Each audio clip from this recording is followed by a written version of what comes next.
Iran ने America को चेतावनी दी है कि अगर उसके बंदरगाहों को निशाना बनाया गया तो फारस की खाड़ी और ओमान सागर में कोई भी पोर्ट सुरक्षित नहीं रहेगा। ईरान की सेना और रिवोल्यूशनरी गार्ड्स IRGC ने कहा कि क्षेत्र की समुद्री सुरक्षा सभी देशों की साझा जिम्मेदारी है। अगर सुरक्षा सबके लिए नहीं होगी तो किसी के लिए भी नहीं होगी। वहीं अमेरिका सेंट्रल कमांड ने घोषणा की कि अमेरिका सोमवार से ईरान के बंदरगाहों और तटीय इलाकों पर नाकाबंदी ब्लॉकेड लागू करने की तैयारी कर रहा है। दिल्ली और राष्ट्रीय राजधानी क्षेत्र NCR में सोमवार को स्थिति अचानक नाजुक हो गई। दरअसल उत्तर प्रदेश के नोएडा में कर्मचारियों की तरफ से न्यूनतम वेतन को बढ़ाने की मांग को लेकर जारी प्रदर्शन अचानक उग्र हो उठे। स्थिति ये हो गई कि प्रशासन को स्थिति को संभालने के लिए पुलिस बल को उतारना पड़ा। इतना ही नहीं, नोएडा की जिलाधिकारी मेधा रूपम को भी प्रदर्शनकारियों से शांति व्यवस्था बनाए रखने की अपील करनी पड़ी। साथ ही उन्होंने कर्मचारियों के हितों को लेकर भी कंपनियों और उद्योगों को श्रम कानूनों का सही ढंग से पालन करने का निर्देश जारी किया है।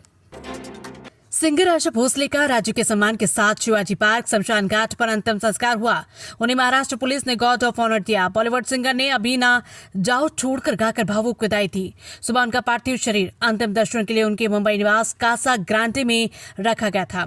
इससे पहले उन्हें तिरंगे में लपेटकर सलामी दी गई। उनका रविवार को मुंबई के बीच कैंड्री अस्पताल में निधन हो गया। वे 92 साल की थी। बिहार में नई सरकार के गठन को लेकर तैयारियां तेज हो गई हैं। शपथ ग्रहण समारोह को लेकर राज्यपाल के सचिव गोपाल मीणा ने सोमवार को पटना DM, SP, SSP समेत सीनियर अधिकारियों की बैठक बुलाई। महाराष्ट्र के ठाणे में सोमवार को सड़क हादसे में 11 लोगों की मौत हो गई, 2 गंभीर घायल हुए। पुलिस के मुताबिक हादसा सुबह करीब 10:45 पर मुंबाट के गोविली गांव स्थित त्रेता ब्रिज पर हुआ। कल्याण से मुंबाट जा रही वैन के सामने आ रहे सीमेंट मिक्सर ट्रक से टक्कर हो गई।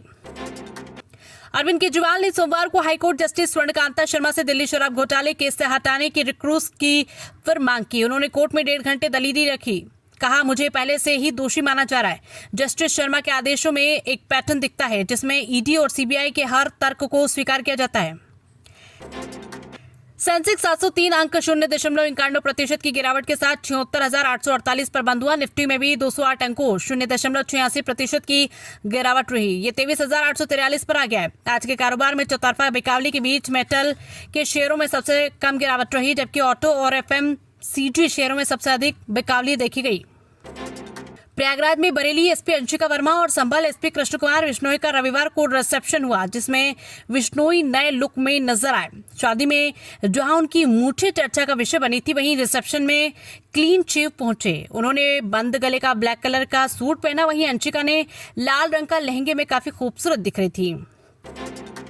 टीचर की पिटाई से स्टूडेंट के दोनों कान 80% डैमेज, किताब नहीं निकालने पर 4 थप्पड़ जड़े, सुनाई देना हुआ बंद। शिक्षिका अरेस्ट। छत्तीसगढ़ के राजनांदगांव जिले में टीचर की पिटाई के बाद 7th क्लास के स्टूडेंट की सुनने की क्षमता 70 से 80% तक डैमेज हो गई। वो सुन नहीं पा रहा और घटना डोंगरगढ़ के खालसा पब्लिक स्कूल की है।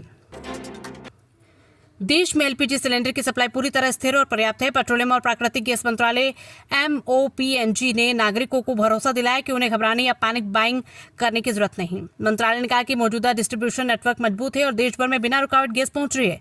सरकार इसकी लगातार निगरानी कर रही है।